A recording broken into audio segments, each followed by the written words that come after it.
Vous vous y rendez déjà régulièrement si vous êtes étudiant, si vous y travaillez ou encore si vous y habitez. La proximité et le dynamisme de la ville de Bordeaux ne doivent pourtant pas effacer la richesse culturelle de Pessac, ni la placer au rang de cité-dortoir. Vous ne le savez peut-être pas, mais cette ville est source d'étonnement.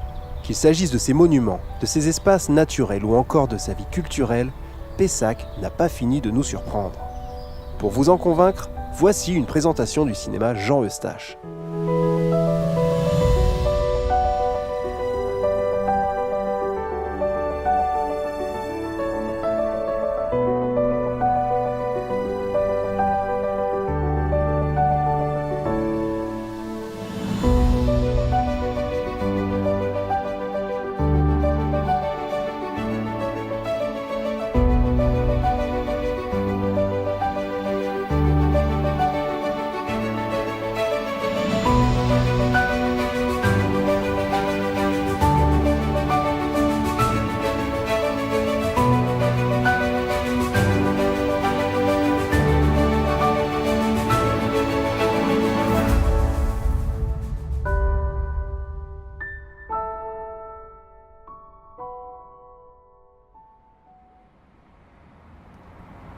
Le cinéma Jean Eustache se situe dans le cœur historique de la ville de Pessac.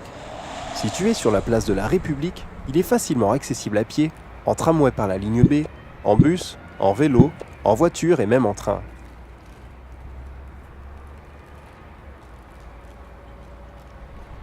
Dès l'ouverture des portes coulissantes, vous découvrez un lieu chaleureux où il est bon de se détendre sur un pouf. Le bar vous offrira une pause gourmande, le temps de feuilleter la gazette pour découvrir un nouveau film. Le cinéma est doté de 5 salles, dont les noms rendent hommage à des acteurs de prestige.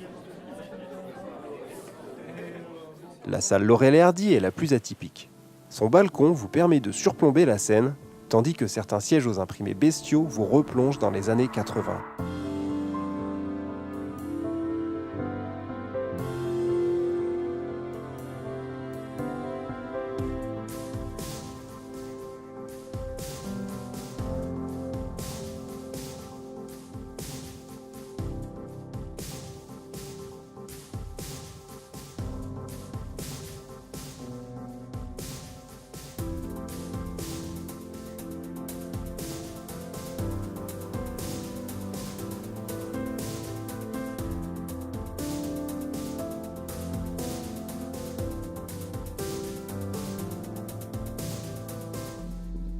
Si le cadre est très agréable, la programmation n'est pas en reste.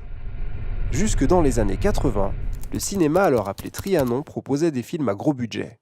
Mais l'émergence de chaînes télévisuelles telles que Canal+ a déstabilisé le marché du cinéma français. Le Trianon n'échappe pas à cette crise et son directeur est contraint de mettre la clé sous la porte. La mairie de Pessac rachète alors le cinéma et le rebaptise le Jean Eustache, en hommage au cinéaste pessacais, réalisateur de La Maman et la Putain, qui a été désigné Grand Prix spécial du jury de Cannes en 1973. Monsieur Aimé, son directeur depuis 1989, opte pour une programmation basée essentiellement sur l'art et essai, afin de séduire un large public. Le positionnement du cinéma, il est assez simple. Il s'est, affiné. Ça fait maintenant 28 ans que le cinéma a été repris. Donc c'est un lieu qui a une spécificité, une image à essai assez forte, donc de films d'auteur. Et ces films d'auteur représentent à peu près les 2/3 à la fois des films et du public. Donc on a des films d'auteur qu'on sélectionne, qu'on met en avant, en essayant d'avoir une programmation variée, à la fois de films français, de films américains, de films du reste du monde. On a une programmation familiale qu'on essaye d'avoir de qualité.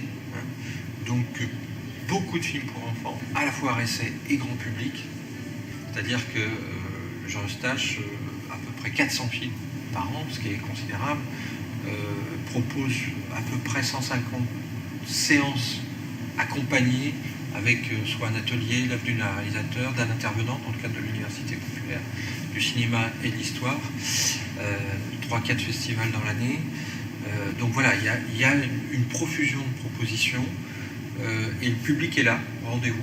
C'est ça qui est important, c'est-à-dire qu'on ne fait pas des propositions comme ça pour le plaisir, mais parce que Voilà, on est dans une agglomération de 800 000 habitants qui continue à se développer. On a une forte concurrence de Bordeaux, de Talence, du Méga CGR, de Utopia, de l'UGC, du Mérignac Ciné. Voilà, il y a un paysage très riche, il y a une forme d'émulation. Finalement, on arrive à fidéliser un public. Donc le Jean Eustache aujourd'hui, ça a été en 2017 213 000 spectateurs payants pour les films, sans compter donc les spectateurs du Festival du film Histoire, les spectateurs qui viennent écouter les interventions des universités populaires, donc ce qui est à peu près 5000 entrées par semaine, c'est considérable. Plusieurs festivals et débats rythment l'année. Le Festival du film d'histoire, l'Étoile filante, le Festival latino, l'Université populaire du cinéma ou encore les rendez-vous surprises. Avant-première, donc je sais pas. On le sait pas. C'est ça la surprise. Bien, je n'en sais rien.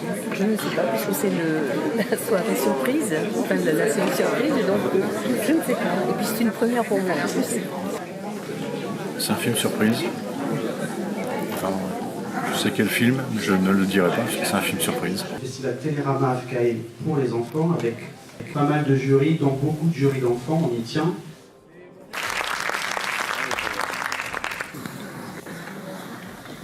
Pour le festival, moi j'ai donc la casquette de commissaire général du Festival du film d'histoire. Sur la programmation, le festival a un principe qui existe depuis le début, c'est qu'il y a un thème d'histoire, soit géographique, soit chronologique, soit social ou sociétal qui est choisi. Donc l'an dernier, en 2017, c'était la Grande-Bretagne, en 2018, c'est l'entre-deux-guerres. Il y a une logique à ce que Pessac se soit encore plus concentré sur la RSA, c'est-à-dire que la RSA faisait partie du projet initial au début des années 90. Mais pour dire les choses schématiquement, au début des années 90, on était un tiers RSA, 2 tiers grand public. Et aujourd'hui, on est plutôt 2 tiers RSA, 1 tiers grand public. Pour donner, voilà. Donc le Jean Eustache reste un lieu ouvert à tous. Si vous voulez voir un Disney, si vous voulez voir Star Wars, si vous voulez voir les Ch'tis, des films comme ça, ils sont programmés à Pessac. Mais sur ces films-là, pour donner un ordre d'idée, on va en programmer entre 1 ou 2 par semaine, et on va programmer une douzaine d'autres films, plutôt RSA.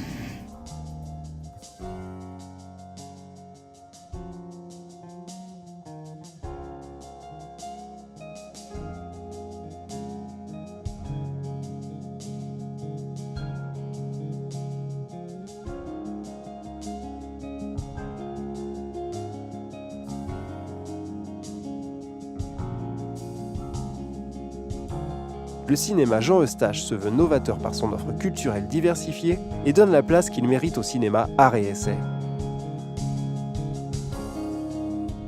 Prenez place dans un de ces fauteuils et passez une agréable séance.